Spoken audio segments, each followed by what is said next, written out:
Homeward. I'm Jim Burns, and I'm smiling today because, well, if you're a parent, or even a parent of a preteen or a teen, I mean, this is going to be a very important podcast for you, even for the youngers, because the teen years are just around the corner. Today, we're talking about boundaries with your teens, when to say yes and how to say no. And my guest today is Dr. John Townsend. That's why I'm smiling. I love John. He's one of the people I respect and admire actually most in the universe. I mean, I really mean that with all of my heart. Plus, he's just an all-around great guy. And Dr. John Townsend has been engaging and developing leaders for most of his adult life, including me, in terms of the fact that I think I have read almost every book he has ever written. He's a business consultant, leadership coach, psychologist. He's written over 30 books, way over 10 million copies. By the way, that's a huge thing, including the New York Times bestseller that he wrote with Henry Cloud called Boundaries. And the whole Boundaries series is pretty amazing. We're talking about boundaries with teens today. He also has written People Fuel, Leading from Your Gut, and The Entitlement Cure. I remember buying The Entitlement Cure. I told John this, and I actually gave it to two of my kids because I thought it was so good. They both thought I was telling them they were entitled, which they were, in their 20s, and they were offended until they read the book and said, wow, this is really good. Isn't that a funny thing? But anyway, Dr. John Townsend, as I said, has engaged with leaders and organizations, individuals around the globe, offering really life-changing solutions that are so practical, and I appreciate this so much. In addition to being a thought leader, coach, speaker, he also is developing and spending a lot of his time doing this, the Townsend Leadership Program and the Townsend Institute for Leadership and Counseling. By the way, we're going to talk about that right after the break in this conversation. Today, we're going to talk about his book, though, and it's Boundaries with Teens, When You Say Yes and How to Say No. And by the way, it's one of my favorite books. But one thing, John is my friend, and a lot of people don't know this, but actually, he's also in a band, okay? And it always cracks me up that he is in a band that he plays. And this time he's in a band where he's playing guitar with the Bandits. And by the way, his two sons and his wife, Barbie, are sometimes in this band. Welcome. Are you going to play for us today, or are we just going to have to put that on the side? Yeah, I think all we could put in your studio was a kazoo or something. That's it wouldn't be a good experience. Yeah, but honestly, thank you so much for being with us.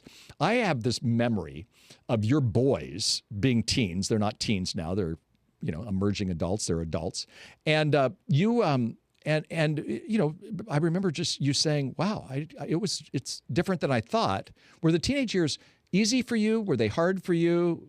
Kind of a combo? I would put it in a sequence sort of a thing. Yeah. I would say that late teens, great. Early teens, more of a challenge. Yeah.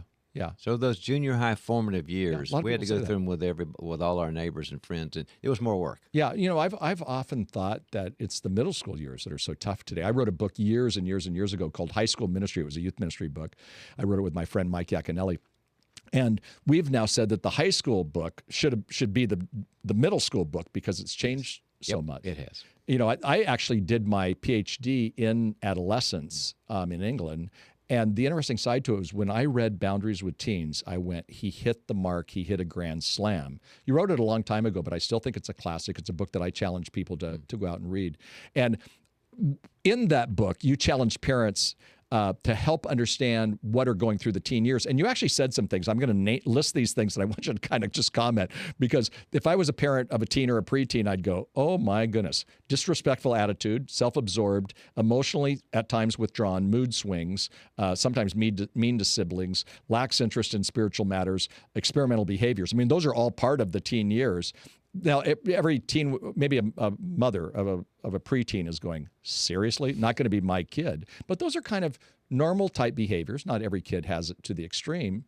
Talk about that, the changes that teens go through during these stages. Yeah, and to make it a little more clear for your listening audience, Jim, if you take a normal personality profile of your teen and you compare that to the personality profile of an adult with major mental disorder, you can't tell them apart. So I know I want to never heard that. I want to get that out there. Yeah. Oh, They're very similar. And so, yeah, before people get discouraged about this, no, it's a normal developmental passageway. Really, it's part of, when you see in Genesis 3, there's the leaving and cleaving. Yeah. It's part of the leaving part, because the brain of the child is basically kind of belongs to mom and dad. I mean, they're the ones that give us values and love us and make us secure and help us to take risk and all those sorts of things.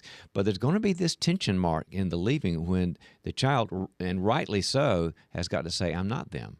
My whole life isn't with what they've said scotch taped on my head. Mm-hmm. I've got to work out, as Joshua said, work out, as for me and my family, we're going to follow the Lord. You got to own this. Yeah. And so the ownership process is really rocky at first, and they do get disrespectful and self-absorbed and question everything. Right. And you have to understand, we don't want to make that as bad as it can be, but we don't want to have zero of it, because you're going to have a problem later, like in their 30s. Yeah. Isn't that interesting? I've often said that, children know what to do. They're the child. Mm-hmm. And then when you become an adult, well, you have a job description as adult, but it's the teen years where it's a transition. And what I hear you saying is this transition is moving from dependence on mom and dad really toward a healthy independence. But it doesn't come easy for these kids, and it doesn't come easy for the parents either, because they got used to kind of being in control. And when you look at it that way, yes, as a child, mom and dad's values, they're going to tell me what's good and all this sort of thing. And the adult's supposed to say, I can. Here's my commitments. Right. But the teen's stuck with no. Right. Right. Well, do you like this kind of food? No. This kind of movie? No. Do you like the way we're doing family? No. What do you like? I don't know. So there's no real yes inside a teen yet, because they're still figuring out the no's, which is their interpersonal inside boundaries. Wow. But it drives the parents crazy because it's all a no. Now, you said the word boundaries, and in the book, I underlined this. You said teens need to develop good boundaries to make it through adolescence successfully. Mm-hmm. So assuming that they probably don't have their own boundaries when they're younger, how do they do that? Yeah, they're not developed yet. Yeah. And their first ones they put up aren't very much fun. I mean, when you think about it way before teenship, what's the first boundary the infant says is, no, I don't want the milk or whatever. And it's not respectful. It's not like, look, I know you guys spent a lot of money at the hospital to have me, and thank you for the nurturance. It's just raw, and it's kind of rude. Right. And then the teen has some of that flavor instead of that, a nicer one. And part of growing your teen is to help them have a boundary. You said the word healthy. It's healthy, it's respectful, it's honest. Right. It's got love in it. Yeah, but that takes time. I mean, this is something that you have to be intentional about helping them through that. One of the things you say that is helpful to parents is to actually have them think back to what they were like when they were adolescents. Talk about that. Well, some of us had an adolescence, some of us didn't. But if you didn't have an adolescence, it kind of came out later in your 30s and 40s, because it's part of that coming of age thing, right? True.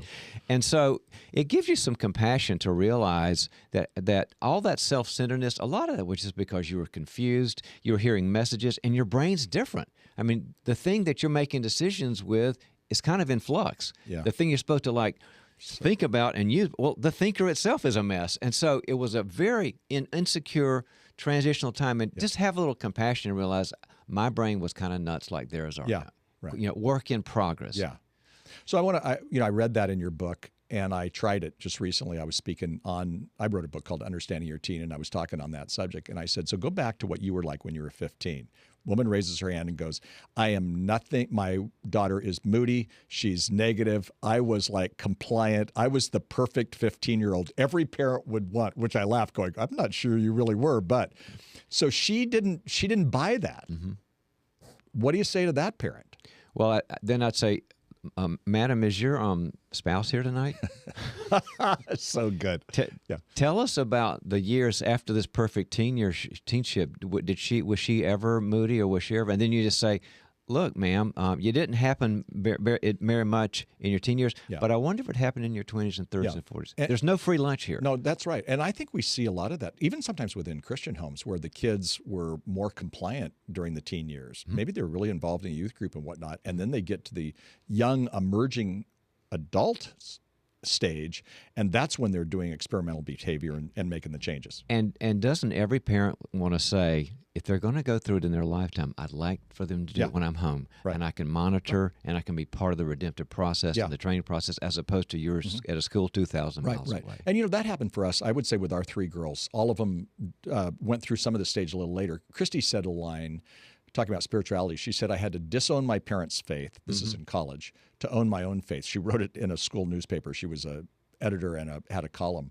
And I looked at that and went, both as somebody who knows about adolescence, going, that's really healthy. Very healthy. And at the same time, I was like, what? You didn't go to church every Sunday? Because she told us she did. You didn't pay any attention. She was going to a Christian school, to the Christian chapels. You actually left your faith. And, come to find out, it's the fruit doesn't fall far from the tree. We now go to the same church and we do life together, so to speak, with our family and her family. But that was a scary time for a parent. Yeah. So when the child says, I don't believe this anymore, or I'm not, or they start violating your values, what do you do as a parent? That's kind of the whole boundaries concept. Yeah. I have a 4-stage model of when that happens. Is this a good time to run through that? You know what? Let's run through it. It's a great model. Go ahead, Brian. Right now. It's sort of the centerpiece for a way to think about it. So they say, I'm going to come in late, or I don't even tell you I'm going to come in late. I'm coming in late. I'm starting to act out. I'm starting to drink or whatever. I'm starting to smoke weed, and I'm not doing all the stuff that we're afraid of that we should be concerned about. Yeah. Well, our tendency is to react and control, and that just doesn't help a lot. So the 4-stage model really gives you a way to get on the child's team, but also to help them develop their own self-control. So the 4 are very simple. The first one is, of course, love. We may be upside down with each other, but your dad and I love you. Yeah, I'm on your side, is what you said. I'm for you. I'm on your side. I don't feel great right now, but I'm on your side. The second one is truth. Now, we have ground rules here. In our family, we don't do these things. That's our ground rules, and we're clear with you about those things. And as long as we're all together, those are the rules. The third thing is the hardest one. It's a thing called freedom.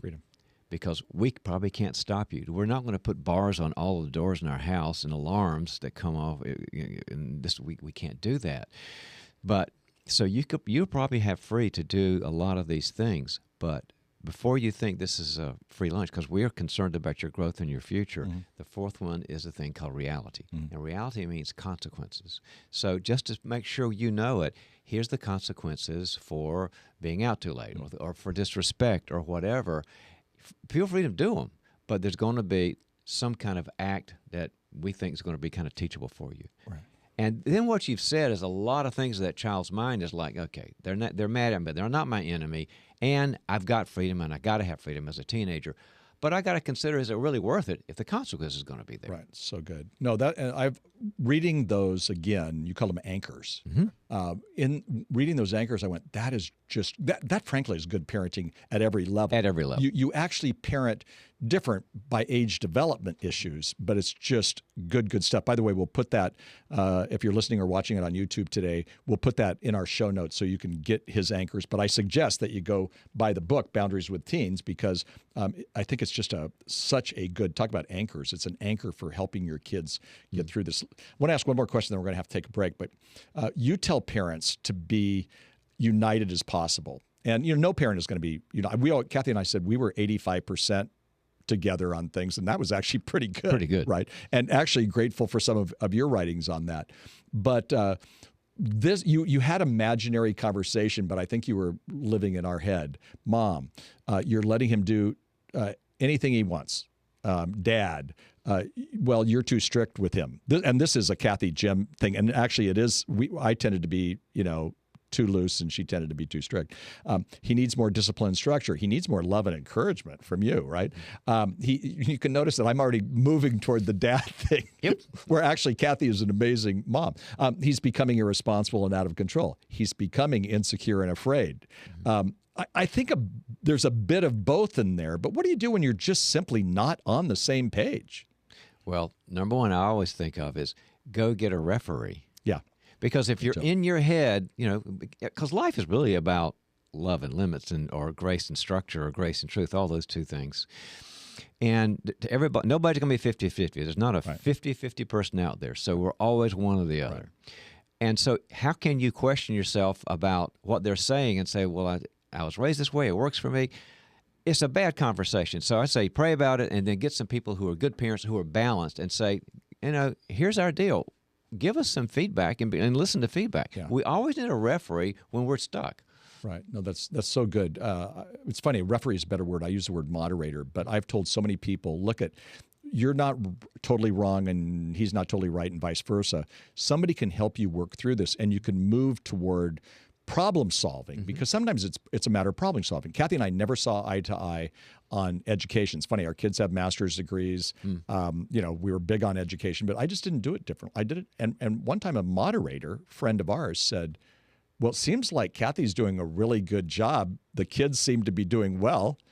Looked at me and kind of went, why don't you get on her team instead of, kind of fighting her about some of it? And I did. And it was I still don't agree that how we would have done it. I mean, but on an outcome level. But outcome level, yeah. And I think people have that. We just have to sometimes we have to say, look, this is your deal, and we're going to become a unite. What was the song? United we stand, divided we fall. We need to be as united, and that takes work. That's why people need to read books, and that's why people need to get.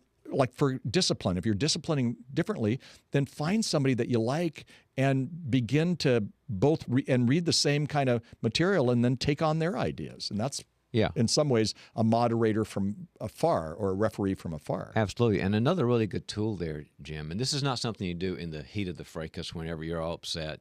You're in your amygdala, you're all fight or flight. You got to do it in a really time when you feel cool down and rational, is for each spouse to tell the other one what is good about their approach. Yeah, it's good. Well, nothing. Well, nobody can say that unless the person's an axe murderer. So you've got to be able to empathetically say, even though I'm not as far as you, I see why your discipline can be helpful. And even though I'm not as far as you there, I can see why your empathy is helpful. That begins to bring the minds together. Good. That's really good. That's good. I feel like we're getting a free counseling session from you on this podcast. Well, it's more of a marital thing about everything than is a parenting thing. But the inability to say, you got some good points and here's what I appreciate is something that's got to be dealt with. No, it's really good. That's a mature way of doing it. Listen, we're going to take a quick break.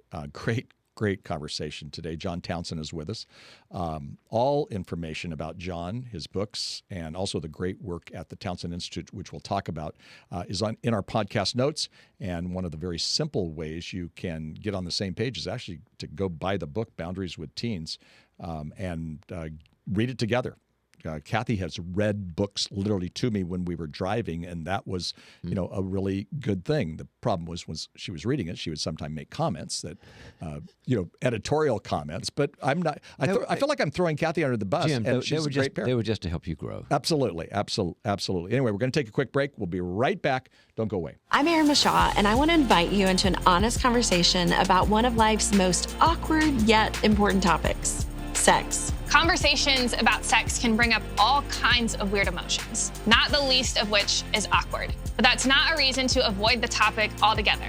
So, if everybody's doing it, then what's the big deal? Where do you go with your questions? There are lots of voices telling you who you are, how to dress, what to think, how to feel. So how do we know what to listen to? Who can we trust to guide us? When we treat others with radical respect, we honor God. We make our lives and relationships better, and we reflect God's love to the world all around us. Now, I know you might be thinking, what? I don't need guardrails. I have good intentions, but what if intention isn't enough? And as you think about the path from where you are now to where you want to be, who are the friends that can help you get there? You'll hear personal stories, helpful advice, and truth from the Bible about how to make wise choices when it comes to love, sex, and dating. Imagine being able to look back on this stage of your life without regrets about the way you handled relationships. You're not going to get there by accident.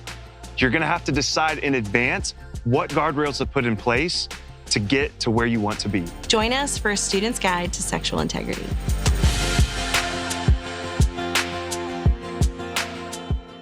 Welcome back. I'm Jim Burns. John Townsend with us today. We're talking about boundaries with teens, and you can tell if you've been listening to this conversation, it's actually boundaries with anybody. I mean, I'm taking on stuff not only for my kids who are adults, but also for my grandkids, and I'm also thinking about my marriage as well. So it's just it's some great content. It's a privilege to have John with us. John, you've created this Townson Institute, and I want you to tell us about the Townson Institute. And there's people I am sending people your way a lot because I just feel like it's an incredible experience for people, and I want you to tell us about it. Not me, you do it. Sure. if a person's looking for a real academic way to go, some people say, I'm ready for my next career, my 2.0, my 3.0. But we are a fully accredited graduate program online, and we're affiliated with Concordia University, Irvine, California. We have 3 programs. One is counseling, one is organizational leadership, and one is executive coaching. Now, in executive coaching, you can get a credential or a master's, depending on how much time you have, and in organizational leadership, a credential or a master's, all using my materials and our great staff. We got a lot of amazing faculty. people. We're great people. In the counseling world, you can get a credential or a master's, and now we have a PhD in counseling. Wow. I didn't know. And Forbes magazine just a few months ago rated us the #1 online PhD program in counseling, not in the Christian world, in the world. Wow. So we're real excited about where the PhD is going if somebody wants that. No, that's amazing. So again, we're going to have all that information on the show notes. You can also, what's a website that they can go to get that kind of information? TownsonInstitute.com. Okay, TownsonInstitute.com. And again, that's going to be in our show notes. There's probably somebody out there. I know people who even in the second part of their life, they've said, hey, I'm going to go back and this has been my dream. I'm going to go back and get this. I've had the chance to be a part of the Townsend Institute in a small way. And when I meet these people, they're amazing people. And it's academic, absolutely, but it's also so practical. And that's the blend that you've kind of figured out here, and that's really a good thing. Yeah, by the way, Jim is being humble about this. He's one of our fellows, which are people that have achieved a whole lot of things that our students kind of want to be like them when they grow up, and they love to hear Jim speak. But yeah, we're kind of a mix of high relationship, because it's hard to do online. Right. You think about getting an online degree. Yeah, I'll wake up in the morning and walk to my kitchen in my sad gray yoga pants and get my Keurig and open my laptop. No, our professors are very relational. Yeah, we'll right. stay after school with Right. you and this sort of thing. It's great. So we've got to have the relationship. We also we think our content works because of what we're teaching on a theoretical level. You got to understand that. Yeah. But the tools are it. No, it's they really walk great. away and they're getting great jobs in counseling and leadership and coaching because they know what to do in any situation. Yeah, no, it's so good, and it's just fun. I remember a time you and I were filming, and I think we were talking about adult children or something, and messing around. I kind of grabbed you and I went to kind of pinch you in the rear, just messing around, and instead of you just laughing and moving on, you kind of like, hey, I think you just pinched me, and so now now I'm embarrassed. My face turns red because they didn't see it. I was under the camera thing or whatever. So I'm trying to behave now. I thought it was a pretty teachable moment for everybody. Yeah. You called me out for pinching in the rear. What's the best word for that? I'm teaching my grandkids the word bum, but maybe that's a better word. Hindquarters? Whatever. Hey, I want to ask you another thing about adolescence. You say it's the last step before adulthood, and we've talked a little bit about this, but it's a period of tremendous change. What does a parent do to manage all the change when they're already overwhelmed? They wake up and they go, wow, there's so much going on. What can they do to manage all this change? Well, one thing is to avoid the problem of wanting the child to love being around the nest all the time. So many parents think you're not the same person at 15 than you were at 7. Don't you want to be with us? And the answer is not really. Right. I mean, I love you, but you're kind of not. There's an exciting world out there. Right. So go ahead, let that go, normalize it, and say we have a lot of change here, and they're going to continue wanting an outside perspective. But here's what we do. As parents, I think that I kind of tell parents when they're dealing with this is make sure they know what the ground rules of life are. Yeah. Make sure they know they're loved. Right. And sit down with them about their activity levels. And there's some things you can say, you can do these, you can't do these because you got to have sleep, you got to do these other things. You'll have to kind of give them a schedule for life, not really anal retentive, but it's some kind of schedule. And when the changes start to happen, you're the one that says, I'm really open. Let me hear your viewpoint. Because if it's sort of like these are my way, not the highway, they're going to either go inside, away from you, detach, or push away. But if you can let them know, I'm open to you having other things at 16 you didn't have at 15, but we've got to talk about it, and I want to hear your point of view. But again, you're at home. They need to keep knowing you're not just the parents that say, we want to be your best friend at all costs, like us. God didn't design it that way. So be kind. I mean, listen to them and respect them, but be the parent. And you're talking about connecting and you're talking about separating. So those are all, hard things. You told me a story one time. I think we were having lunch, so I'm not even sure it's in the book. But you would go on walks with your boys. They call it the death walk now, in a funny way. That's funny. So tell us about the death walk. Well, Barbie and I didn't raise girls; we raised boys, Yeah. and so for our girlfriend parent people, they'll say, "Oh yes," and Samantha comes home and she tells about her day and who likes her, who doesn't. And Barbie's a teacher; she's an elementary school teacher, and so she'd say, "Well, how was your day?" They go, "Fine." "What'd you do?" "Stuff." And so I said, "We can't have that." So I said, "Guys, we got a new rule here. One at a time. While Mom's cooking dinner, I'm going to go walk around the block with you one at a time, and I just want to hear how your day went." And they said, "This is a bad idea." I said, "I understand." I remember you saying so this. the first one, the first half of the block, I'll never forget it. They would say things like, "This is lame. I don't want to be here. I want to be like watching TV or talking to my friends." I'll say, I get it. But I stayed quiet. I didn't editorialize. Halfway through, then they'd say, "I don't think the coach likes me," or "I'm really embarrassed about how bad I am at math," or "I like this girl," or whatever. And we would interact about it. And what happens much more than didn't happen, by the time we got back to our house again, the boy would say, "Can I go around again?" Wow. But you had to have it for the boy, because you can't just sit there with a teenage boy and look at him in a chair. Right. They hate it. You're looking at something else, and they've got time for their brain to wander, and they want the connection, but they got to make sure there's a context for it. So now they call it a death walk, but they like it. Yeah. Do they ever want to do a death walk now that they're older? Fortunately, they just say, "Can we talk about something?" Yeah. And that's with them, with the boys grown now, it's such a blessing to say, "Yeah, I'd love to talk to you." Whether it's one lives in another state, one lives around here. Yeah. They don't call it that now. They just go, "Can I run something by you?" No, it's great, because really what happens in a healthy parenting situation is, we're when our kids are teens, we're coaching them, we're consulting them. Most of their day-to-day decisions by the time they get older are done on their own, whether we like that or not, even if they're not making good decisions. But then we become mentors. And what I hear you saying is the way to help our kids, where we can be their mentors one day as adults, is actually to keep connecting with them, whether it be the death walk or whether it be, with us, our girls it would be bedtime. They'd be in bed, and I would come in, and typically I would go pray with them. Mm-hmm. But it would also be the time when they would just be laying there, and girls will look in your eyes sometimes, but because I'm a girl dad. But guys, I always tell parents, if dad is going to have the sex talk or I always say 100 one-minute conversations is a lot better than one 100-minute conversation on that. Yes. Don't be looking at the boys. Right. Honestly, do it on a trip. Take them to a ball game, whatever it might be. And what do you think about? Right. But those are the better ways to do that. But with boys, and I think a lot of times with adolescence, period, we don't have to be needy. If we're too intense, they're going to run from us, because then what we're saying is we're not safe. Yeah. And, you made a point about that they're getting ready for adulthood, and that's the big goal. Yeah. And the way to understand adulthood, so that all these things we're talking about, these strategies, you have a vision for it, is what is an adult? It's someone who is autonomous, who is self-sufficient financially, and with a relationship with God and friendships and making decisions. And so autonomy means I've taken in everything Mom and Dad have done, and I've also got other things that I've worked out from other people and things I've read, but I have enough tools inside me to be autonomous emotionally, spiritually, financially. Right. Then you're okay. So kind of keep in your mind when they're going nuts is like, are they kind of working towards that kind of autonomy? Right. Because then everything's fine. Right. Now, we've talked about the experimental phase. We don't have a lot of time left, but we've talked about the experimental phase. We've talked about, some of the things that have been so helpful.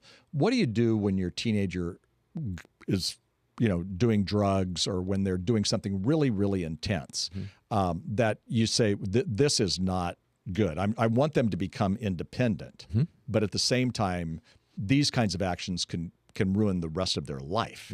What do you do to intervene in something like that when it's much more intense than what we've kind of been talking about? Yeah, there's sort of a progression of escalation you have to have, Jim. I mean, at the one end, a kid is doing some drinking on weekends or smoking pot on weekends. These are not good things, but there's a lot worse things. Right. So you set up in the house rules, in our house this will happen, and you set the consequences. Now, think about consequences for those kind of more milder behaviors, more misdemeanor than felony, I would say, is you've got to make the punishment fit the crime. Sure. So if we catch you smoking dope, one time, we're not going to send you to, another country for a rehab, right? But it has to be something. It always has to be, you're going to lose this thing you love. Mm-hmm. And if that doesn't work, we're going to escalate. It's got to get something they love. So the kid that's like really social, well, that's easy. iPhone, iPad, all the social stuff. A kid that's kind of a loner, well, maybe they can't have that guitar they play for 4 hours by themselves. But you got to find out what matters. Right. That handles the mild cases, but if it keeps going and the behavior, the deception and the acting out keeps going, at some point I have to have parents tell the child, our house isn't enough structure for you. We don't have bars in the windows, and we can't do this, and we can't be home 24/7. So we're going to have to seek someone else. There are tremendous Christian counselors who are adolescent trained. I've used them so much, and they can say, come to see Dr. Smith or whatever. Yeah. And if that doesn't work, then you've got to look at maybe going another route where they have to live outside the home temporarily. Right. So you go from very mild to extreme, depending on the teen's reaction. Yeah, no, that's really good. And I think sometimes they want to jump to send them to military school so they can get all fixed. And it's really, kind of a knee jerk. There's a process that they can go through.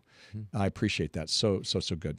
Speaking of that, the relational aspect is really important, and that's why so many parents will say, well, if my child doesn't want to go to church, they shouldn't. And I'm against that. Mm-hmm. I just told them, I don't care if you're an atheist. I don't want you to be, but some things you'll do at home is you'll do your chores and you'll do your homework, and you'll also go to church. Yeah. Because we knew that not only the spiritual value of church, but the social value. Right. Kids aren't going to be perfect there, but there's going to be a healthier group, hopefully. And we always had them in small groups. You're going to be in small groups, led by some disciple guy, not me, until you graduate. Yeah. And they're still friends with a lot of those guys now. Right. No, I love that. We said that with our kids. We said church, and we said, here's your options. We didn't make it, and they never wanted to. We said one of the options is you can have a Bible study with mom and dad. They never chose that. So strange. They went with their friends. They're small group leaders. One of the two of my girls' small group leader. Many years later, where she was at their weddings. It was just a big deal. Yeah. And I love and appreciate that as well. I can't believe time's up. Time flies so fast. Ken, and you've been so helpful. Can I be so bold to ask? I'd love for you to kind of counsel us on some other issues, maybe some of the more intense issues. Can I just throw some things at you for the next podcast? Absolutely. Awesome. Okay. What a joy. Well, if you're a subscriber to the podcast, then you know that I usually close with, some insight from me. I don't need any of that. I love what John has said. He crushed it. People who sometimes are struggling, they're the ones who need to hear this again. So what I'm going to suggest that you do is send it on to a friend. Let them hear it. If they've got a teen or they've got a preteen or they just need some good wisdom on boundaries, not just with teens, but just on boundaries, then John's the person for you to go to. And again, we have all the information on the show notes. Thanks so much for being with us. Thanks, Jim. Okay, well, part 2 of John Townsend podcast will be next week, and we'll do a very different kind of a podcast. We're calling it Ask the Expert, Boundaries with Teens, part 2 with Dr. John Townsend. Thanks for listening today so much, or watching on our Homeward YouTube channel. You can subscribe to both. That would be great. Don't forget, there's always great help with our books and our courses and our content at Homeword, HOMEWORD.com. Until next time, I'm Jim Burns, and you've been listening, or you've been watching, Homeward.